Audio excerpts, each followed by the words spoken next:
je me représente le 9 janvier à la Cour pour connaître la nouvelle date de mon procès qui, probablement, ça va être pour le printemps prochain. Alors, ça me laisse quand même encore du temps à préparer une bonne défense, aller chercher de l'expertise, sociologue, psychologue, psychiatre, pour pouvoir défendre ma cause, parce que là, on s'entend que ça va être rendu quand même un débat de société, de prendre le pouls aussi de la société, connaître le seuil de tolérance maintenant en 2011, parce que le seuil de tolérance évolue aussi, change au cours des années. Alors aujourd'hui, je crois que ça va peut-être être un bon moment pour prendre le pouls de la société. Et donc les accusations qui sont portées contre toi, c'est corruption des mœurs et production de matériel obscène, c'est ça? Est-ce que tu peux nous expliquer ce que c'est? Pour faire un court résumé, c'est que la couronne va essayer de tenter de prouver au jury que mon matériel n'a aucune valeur artistique, que mon matériel, le seul but de mon matériel est de faire la promotion de la violence, des agressions envers les femmes, alors que nous, notre défense va être portée sur la valeur artistique, de montrer au jury que je ne fais pas ça dans un but de faire la promotion de la violence, mais qu'une démarche artistique, une valeur artistique. Puis si j'ai bien compris, on en parlait tout à l'heure, c'est des accusations qui n'ont pas été portées depuis très longtemps ou... Le dernier cas, c'était en 92, mais c'était par rapport à la pornographie. Donc là, on s'entend, moi, mon matériel, c'est artistique, c'est fictif. Alors, je vais être le premier cas au Canada où est-ce qu'on s'attaque à de la fiction.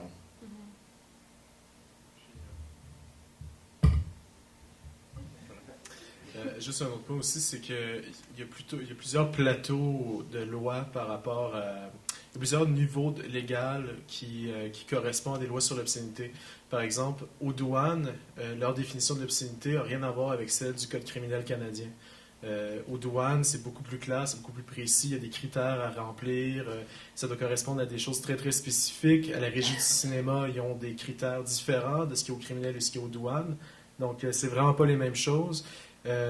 Puis aussi, à l'international, les lois diffèrent de pays en pays. Ce qui est obscène ici ne l'est pas ailleurs. Il y a des choses, par exemple en Allemagne, d'où origine la plainte, sont beaucoup plus tolérants par rapport à ce qu'on peut représenter dans la pornographie, notamment par rapport aux matières, aux déchets corporels, versus ce qu'on peut représenter au niveau de la violence. C'est très, très différent.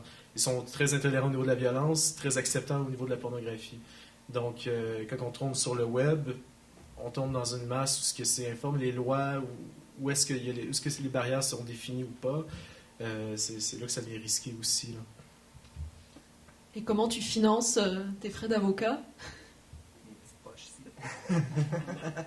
Non, regarde, j'hypothèque une année de salaire assez facilement. Donc, là, on a fait un site web qui est www.supportremy.com où est-ce que les gens peuvent trouver toute l'information concernant l'arrestation, concernant la cause, le site internet.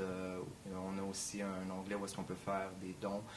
Alors, jusqu'ici, les gens quand même commencent à donner des dons. Puis en même temps, sans ça, moi, tout le reste, c'est de ma poche.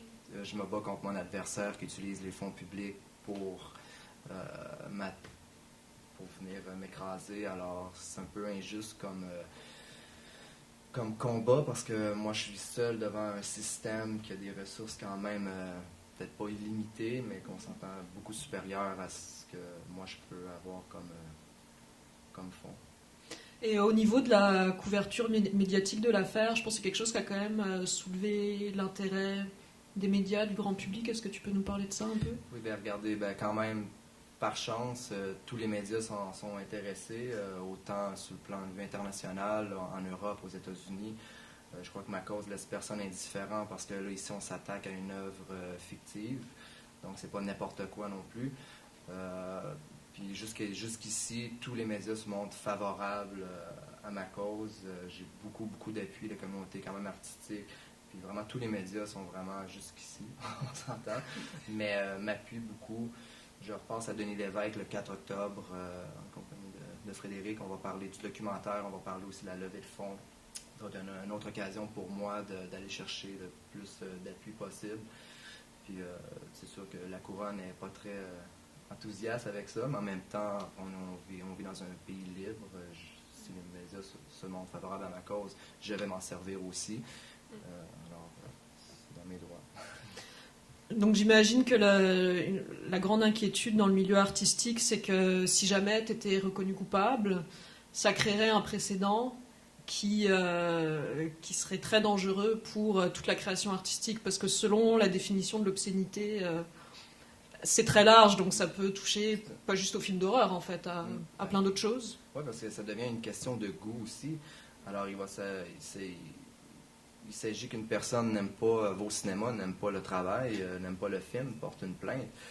Par exemple, si on prend le cas de A Serbian Film qui est passé à Fantasia, un film qui est assez cru, où est-ce qu'on montre une scène de viol d'un enfant. Le film a passé à Fantasia sans problème. Le même film a passé dans un festival en Espagne. Le directeur s'est fait poursuivre pour pornographie infantile. Pourtant, on parle ici d'une œuvre de fiction. Alors, ça va être dangereux parce que si je suis retrouvé coupable, là, ça l'ouvre une porte en camion qui est très dangereuse parce que la question n'est plus à savoir si le fait de m'appuyer n'est pas à savoir si on aime mon travail ou non, c'est de savoir est-ce que c'est criminel ou non. C'est là la question. Juste rajouter quelque chose là-dessus. D'ailleurs, hier c'était amusant parce que Larry Clark était présent pour donner une classe de maître sur son travail. Puis il avait annoncé un point intéressant, comme quoi lui venait du domaine de l'art visuel, c'est un photographe à la base, avant de faire des films dont Kids, son premier film. Puis il mentionnait, lui il venait du monde de l'art. Dans le monde de l'art, tu peux faire ce que tu veux. Il n'y a pas vraiment de limite de ce que tu peux faire dans une galerie, dans un musée, dans de la performance. Puis quand il a fait son premier film, il a fait face à une grosse controverse. Il y avait beaucoup de critiques virulentes contre lui. Il y avait beaucoup de gens qui l'attaquaient. Il s'est dit, ben pourquoi je peux pas faire ce que je veux dans mes films? Parce qu'il venait du monde de l'art. Il a compris, puis c'est ça, il a réalisé que dans le fond, le cinéma, c'est beaucoup plus industriel, les critères sont différents, il y a beaucoup plus de censure, c'est un marché, les gens veulent faire de l'argent, c'est pas du tout la même donne que l'art visuel. Puis l'affaire dans le cas de Rémi, c'est que c'est sur le web, et le web est une arène un peu comme l'art essaie d'être, mais il a réussi, c'est-à-dire c'est une arène qui est beaucoup plus libre, on peut exprimer librement les choses, mais vraiment qu'on comprend les données techniques pour pouvoir l'exprimer, c'est-à-dire coder son site web, etc. Puis il n'y a pas de législation par rapport au web. Par rapport à l'art, tous les arts institutionnalisés qui ont leurs institutions, ils ont leur dogme, ils ont leur historique, on les étudie à l'université, ont finalement une justification, ils ont toujours une justification artistique. Tandis que sur le web, quand on s'exprime, il y a beaucoup d'artistes maintenant qui travaillent seulement sur le web. Là. Beaucoup d'artistes de performance qui maintenant tout leur travail repose sur des sites. Mais c'est pas encore étudié, c'est pas encore accepté, on le comprend pas. Je pense que dans l'affaire de Rémi, ce qui arrive, c'est que dans le fond, il y a la régie du cinéma, mais c'est pas du cinéma en tant que tel. C'est pas projeté en salle, c'est pas un DVD, donc ça tombe pas là. Ensuite, c'est pas non plus un objet qu'on importe d'un autre pays, d'Ukraine. Par exemple, ton site est hébergé en Californie. C'est ça, donc c'est ça. Légalement, en Californie, son site était hébergé. Mais c'est pas comme si on importait des images de la Californie sur un support physique. C'est sur le web. Alors, c'est un peu ce que j'essaie d'exprimer dans le film, c'est que c'est un ectoplasme, c'est vide, c'est un peu complexe. Puis il n'y a pas de barème, il n'y a pas de législation, c'est pas compris, c'est pas étudié, c'est pas accepté, il n'y a pas d'institution. Donc à ce niveau-là, oui, c'est anarchique, mais en même temps, quand on a quelque chose qui est aussi, qui est si peu contrôlé, ça peut tomber dans des excès quand il y a des lois ancestrales qui n'ont jamais considéré ça. Puis la loi, finalement, l'article 163, tel que mentionné, inclut les disques de phonographe. Donc je pense que rendu là, ça peut aussi intégrer un site web, par extension. Donc voilà. J'aurais une question pour toi, Frédéric. Bon, de toute évidence, ton film va quand même à la défense de Rémi. Est-ce que tu as pensé, tout en restant honnête, puisque comme tu le disais au début du film, tu n'as pas cherché à cacher la violence des images, à quel point elles étaient dérangeantes, est-ce que tu as pensé à donner davantage la parole aux personnes qui souhaitent, mettons, que Rémi soit déclaré coupable? En fait, les quelques personnes qui... En fait, j'ai pas trouvé de gens qui étaient contre ce que Rémi faisait, vraiment. J'ai juste trouvé des gens qui n'étaient pas intéressés, finalement. Des gens qui... Ça leur tentait pas de prendre du temps pour faire des entrevues, pour en parler, parce que ça les intéressait juste pas. puis qu'il ne trouvait pas que c'était pertinent artistiquement ou quoi que ce soit, mais c'est justement, comme Éric Falardeau disait à la fin du film, on va demander à des avocats de parler de choses qui devraient être débattues par des artistes. C'est ce genre de situation qui devait être réglée entre artistes, entre gens des institutions, puis ça se devrait se parler entre nous, pas par des avocats qui n'ont absolument... Et autant qu'eux vont prétendre que si c'est des avocats, ils ont la formation et tout, ils n'ont pas la formation d'historien de l'art, ils n'ont pas la formation d'artiste, ils ne devraient pas avoir à parler de ces choses-là parce que c'est pas leur domaine. Au même titre que moi, je n'irai pas parler de droit parce que j'ai pas étudié en droit, finalement. Mais aussi, à un autre niveau, j'ai pensé, dans la mesure que j'ai pas essayé de faire trop de manipulation dans le montage, j'ai essayé c'était vraiment important pour moi de laisser parler les gens comme ils avaient dit les choses quand je les ai filmés. C'était vraiment, avec le temps, le temps et le budget qu'on avait, c'est vraiment, je pose le Kodak sur un trépied, puis on parle. On a une discussion, on échange, puis je gardais leurs réponses, puis c'est les réponses qu'il y a, c'est ce qu'il y a dans le film. Donc, à partir de là, j'essaie pas de vous manipuler ou de manipuler qui que ce soit, c'est ce qui est dit. Faites votre opinion à partir de ça. C'est un peu l'approche que j'avais. Donc, il y a des gens, oui, qui prennent la défense de Rémi, mais si vous avez votre opinion, vous pouvez considérer ce que vous avez vu, ce que vous avez entendu, puis dire, ben moi, je suis pas d'accord avec telle partie, mais avec telle partie, oui. Puis voilà. Fait que, dans le fond, je pense que c'est assez direct comme montage, qu'il n'y a pas d'effet à la Michael Moore, par exemple, où est-ce qu'on essaie de guider le montage. Mais il y a des gens, à un moment donné, c'est sûr que, par exemple, le montage entre Sonia Querton puis Sergent Yann Lafrenière, parce que c'est deux personnes qui se répondent, ils ne se sont jamais parlé directement, mais ils se répondent directement. Je trouve ça intéressant de voir qu'est-ce que lui dit puis qu'est-ce qu'elle disait à la même question. Donc, souvent, les questions étaient similaires pour les deux personnes. Donc, à ce niveau-là, il y a des choses, je pense, même dans les gens qui défendent Rémi, qui peuvent être contestées ou qui peuvent être questionnées. Donc, voilà. Puis si effectivement on vivait dans un monde où le procès se ferait entre artistes, toi tu dois en connaître, Rémi, des artistes qui ne sont pas d'accord avec ta démarche. Est-ce que tu peux peut-être nous parler de... Non, pas encore. Okay. Non, mais beaucoup de gens vont dire je n'aime pas ce que tu fais, mais ce n'est pas illégal. Oui, bien sûr. Donc, je pense que c'est une question de goût. Comme moi, j'aime pas, mettons, les gens qui baisent des animaux. Je vais pas sur des sites voir des gens qui baisent des animaux. Donc, si on n'aime pas l'horreur, on n'ira pas sur mon site, on s'entend. Mais si tu avais à défendre ta démarche artistique auprès d'une salle d'artistes qui n'aiment pas ce que tu fais, j'aimerais bien entendre... Bon, je sais qu'on t'entend déjà dans le film, mais si tu avais à résumer ta pensée par rapport à ça, puis pourquoi tu trouves que c'est important aussi de représenter la violence. Je représente parce qu'en même temps, comme Robert Morin dit, la violence est censée être insupportable. Si on la rend supportable, on la banalise. Donc, c'est là peut-être la problématique. Lorsqu'on, mettons aussi le phénomène des jeux vidéo, où est-ce que les jeunes s'amusent à tuer des gens, puis de plus en plus les jeux vidéo deviennent hyper réalistes. On s'entend que l'image de ce qu'on nous montre, c'est différent de Coleco, Nintendo à l'époque. Maintenant, on peut avoir plus on a l'impression vraiment de tuer de vrais gens, on voit leur cervelle exploser, c'est de plus en plus hyper réaliste. Alors, quelque part, c'est qu'est-ce qui est pire aussi, voir des jeunes qui se détachent de cette violence-là parce qu'ils la carburent, ou moi qui la présente d'une façon tellement dégueulasse qu'on prend une distance. Moi, je la représente pour la violence, ce qu'elle est. La violence, c'est pas beau à voir, c'est insupportable. Parce qu'on voit une personne se faire arracher la tête, puis on la rend de façon humoristique, on la banalise. Frédéric, on se parlait tout à l'heure des cas de cinéastes ou des cas de films qui avaient rencontré un peu le même genre de problème que Rémi. C'est pas quelque chose que tu as abordé dans ton film? Alors tu peux peut-être nous dire pourquoi tu l'as pas abordé, puis nous en parler un peu. Non, c'est ça. J'avais reçu plusieurs gens qui m'avaient demandé pourquoi j'avais pas exploré cette partie-là. Je l'adresse un peu en parlant des films un peu pseudo-snuff japonais des années 80.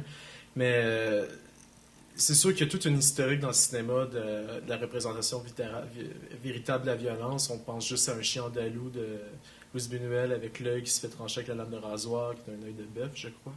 Puis ensuite, on a tout le cinéma gore italien avec les Ruggero Deodato. Dans Cannibal Holocaust, ce film ultra controversé parce qu'il tue des animaux pour vrai. On voit des tortues géantes se faire massacrer dans ses films. C'était capté, puis c'était vraiment... bon, on montre du gore réel, toutes les vidéos pseudo-snuff qui ont été distribuées avec les faces à la mort et compagnie. Il y avait du faux, il y avait du vrai mélangé. Mais dans ce cas-ci, on parle vraiment c'est des productions cinématographiques. Dans le cas de Rémi, c'est pas de la production cinématographique, c'est un site web. C'est pas la même donne, c'est pas le même. On consomme pas ça de la même façon, on tombe pas là-dessus de la même façon. C'est différent. Faut faire des recherches, il faut trouver. Une fois qu'on a trouvé, on appelle ça finalement un navigateur web, c'est un furteur. Donc, justement, on y va rapidement, on scanne les images, on progresse. Quand ça ne nous intéresse pas, on va ailleurs. Puis justement, c'est ça, avec le web, quand ça ne nous intéresse pas, on va ailleurs, on va lire autre chose, on va consommer autre chose parce qu'on peut, c'est facile, ça va rapidement. Il faut vraiment... et le web peut devenir obsessionnel à ce niveau-là aussi. Puis c'était davantage cette question-là qui m'intéressait parce qu'au Canada, et c'est reconnu, puis à l'international d'ailleurs, on a des blâmes au Canada à ce niveau-là, on n'a aucune législation, ou presque, par rapport au web.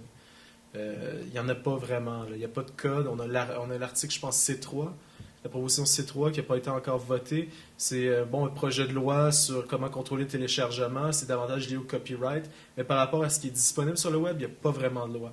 C'est encore les lois qui dépendent, encore une fois, des douanes, des objets physiques vendus internationalement, de la régie du cinéma. Le cinéma, c'est pas du web.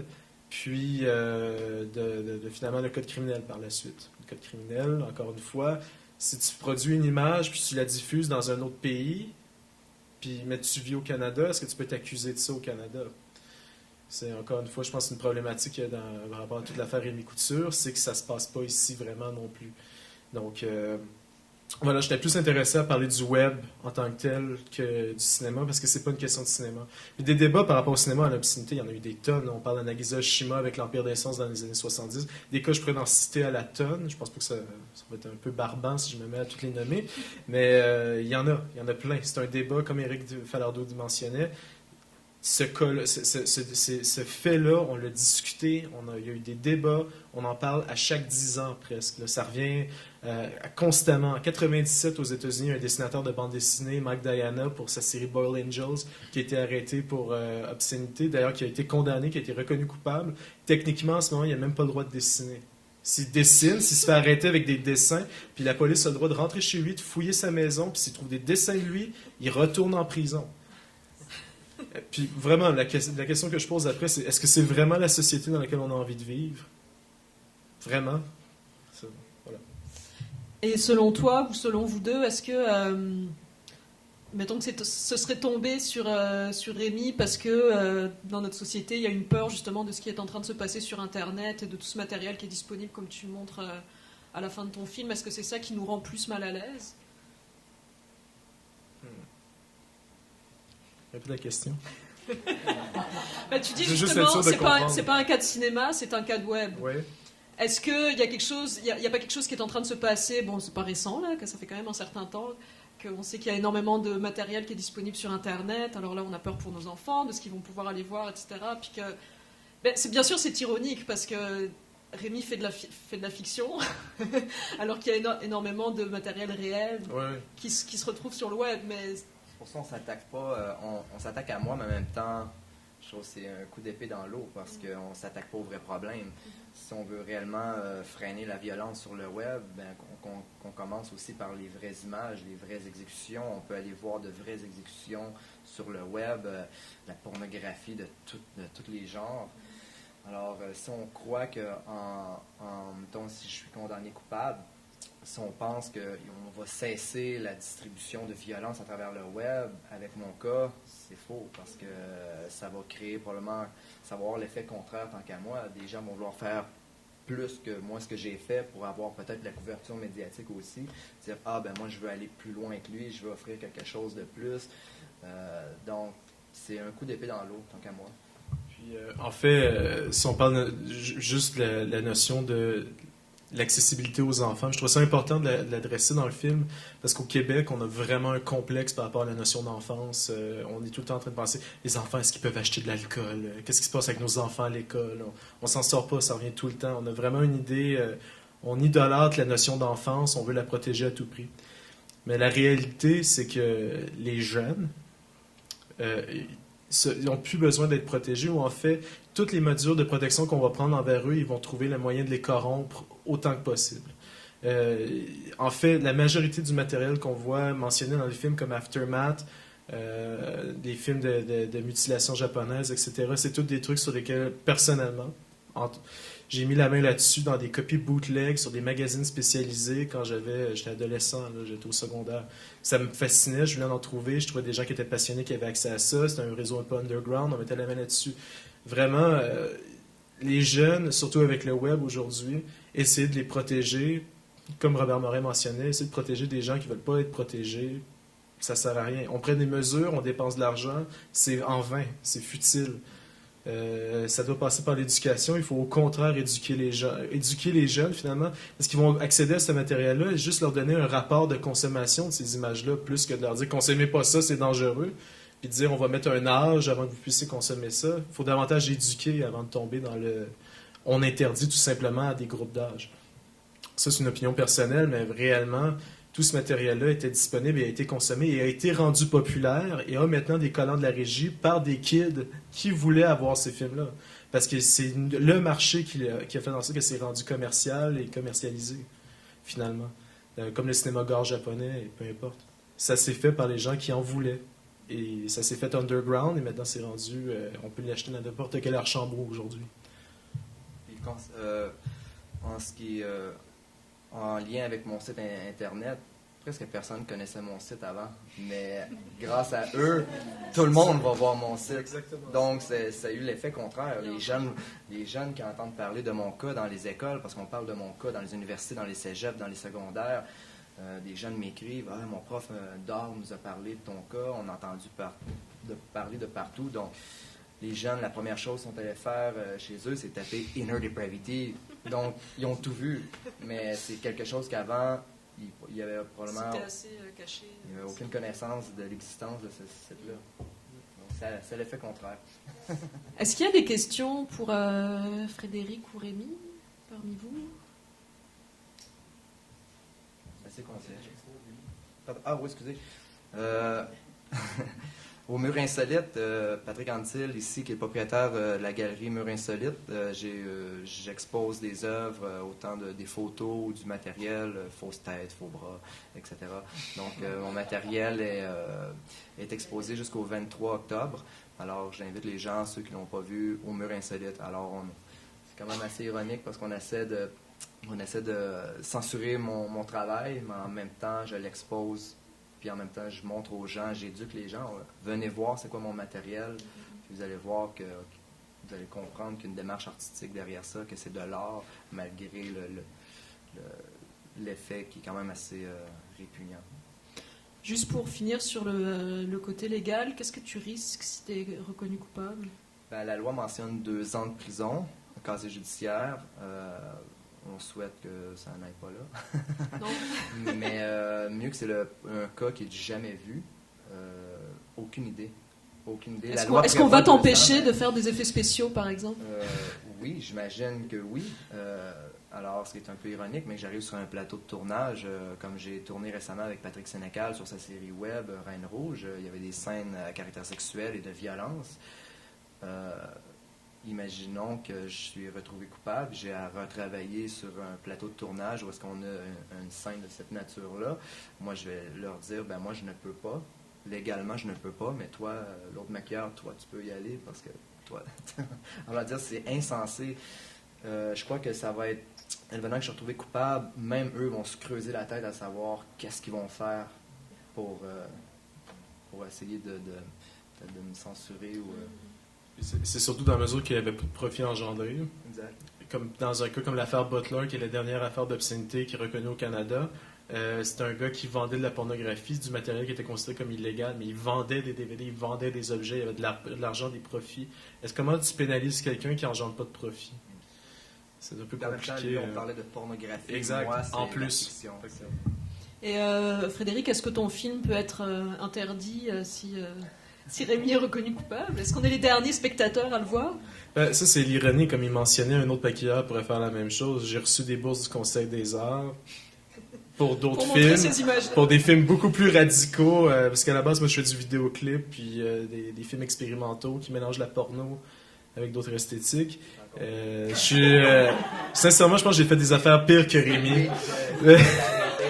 J'ai eu des bourses du gouvernement pour ma part, du Conseil des arts. On m'a fait voyager et compagnie. On m'a envoyé dans d'autres pays représenter le Québec. Alors, il y a des failles dans le système. C'est ça, ils peuvent venir m'arrêter ou interdire le film s'ils peuvent. Moi, j'ai des chèques du gouvernement qui dit que mon travail, c'est de l'art. Alors, rendu là, peu importe. On n'est pas, on n'est pas une connerie près dans cette affaire.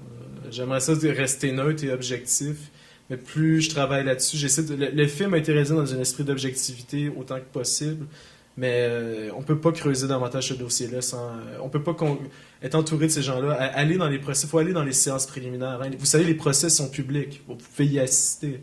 Il faut y aller pour comprendre à quel point c'est comme aller à la messe. Là. C'est symbolique, c'est plein de symboles, c'est plein de procédures, faut y aller pour comprendre à quel point c'est très complexe comme situation. Là. Puis c'est des vrais enjeux sociaux. Là. Ça a des implications réelles sur nos vies au jour le jour.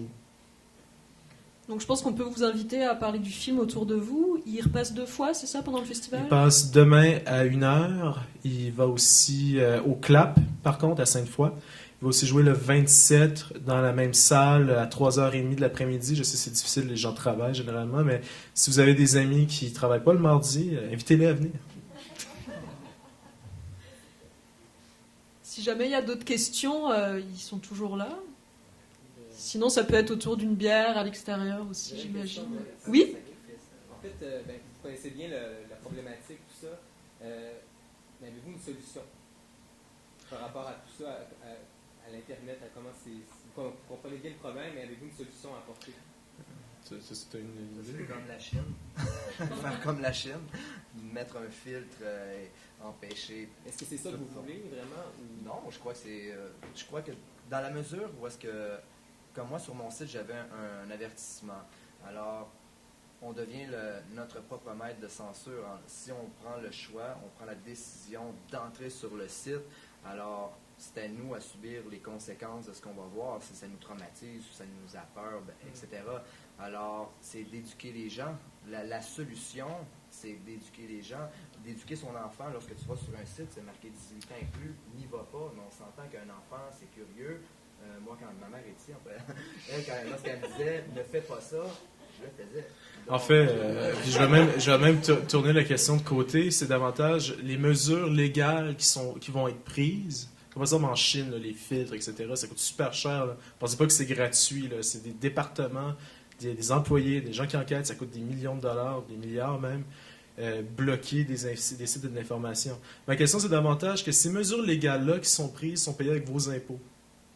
C'est vous, quand vous payez vos impôts, c'est cet argent-là qui est utilisé ensuite pour payer les procureurs de la couronne. C'est ça qui sert aussi à voter des lois, qui paye les gens qui vont débattre de ces choses-là. C'est nos impôts. Alors, c'est à se défendre. Est-ce que vous voulez vraiment... Est-ce qu'on veut une société qui s'ingère dans ces choses-là ou non? Par exemple, c'est le même débat. Puis c'est pas des côtés, je ne suis pas nécessairement contre, mais il faut considérer que c'est ça que ça implique. C'est comme dire, on prend des mesures pour... de la publicité à la SAQ. Il faut aller dans une SAQ pour voir la quantité de publicité qui dit qu'on ne vendra pas d'alcool à des mineurs. Je veux dire, on se fait tellement rappeler. Si tu es mineur, la dernière place que tu vas aller pour acheter de l'alcool, c'est à la SAQ. Tu vas aller dans un dépanneur de quartier où c'est des Chinois qui n'en ont rien à foutre. Mais dans la SAQ, ils prennent des mesures. C'est hallucinant. Ça n'arrête pas. Ils ont des radios où ils te martèlent. Puis c'est payé avec quoi? C'est payé avec votre argent, mon argent, son argent, ton argent. C'est ça qui paye ça. Les affiches, ça ne coûte pas rien. Il y a des graphistes qui travaillent en arrière de ça. C'est imprimé, là. Ça coûte de l'argent. Puis cet argent-là sert à ça. C'est des mesures, on pourrait dire répressives quand on est comme moi, un alarmiste, mais ça coûte de l'argent. Ça coûte c'est vraiment notre paye, nos impôts. Il faut considérer ça. C'est davantage ça qu'il faut se demander. Est-ce que c'est ça qu'on veut que notre gouvernement fasse pour nous? Nous protéger de nous-mêmes. Voilà. En même temps, où sont les études qui vont nous montrer que avec toute la campagne de publicité, les gens boivent moins? On va dans toutes les parties de secondaire où les gens sont mineurs, on s'entend que tout le monde est sous. Alors, tout l'argent qui est investi sur cette forme de publicité-là, où sont les études qui vont nous prouver que ça fonctionne autant comme l'alcool au volant? Il y en a autant. pourtant, même malgré les études, pas les études, mais de la publicité, à chaque jour, il y a des gens qui se font prendre à péter une ballonne. Donc, tu sais, je trouve que... Puis on demande justement des fonctionnaires de trouver des solutions, mais jusqu'où ils sont concernés par les gens qui justement qui essaient de protéger. C'est très complexe comme question, puis c'est tellement... La manière que le gouvernement fonctionne, ils ont beau sortir des rapports, c'est tellement complexe à comprendre comment ça fonctionne de l'intérieur que vraiment saisir ce qu'il en est. Faut travailler pour le gouvernement, pour le savoir, finalement. J'ai l'impression, du moins. D'autres questions? Maintenant qu'on sait que tous les ados boivent. Ben, c'est comme dire la drogue est illégale, puis tu te promènes dans la rue, puis on peut s'en trouver comme ça. Pourtant, c'est illégal. Comme la prostitution est illégale, moi j'ouvre le journal, puis je peux m'appeler une escorte. Donc on voit que... Là, on va dans d'autres questions. C'est un grand débat de société. Mais... Non, mais c'est aussi absurde. Voilà.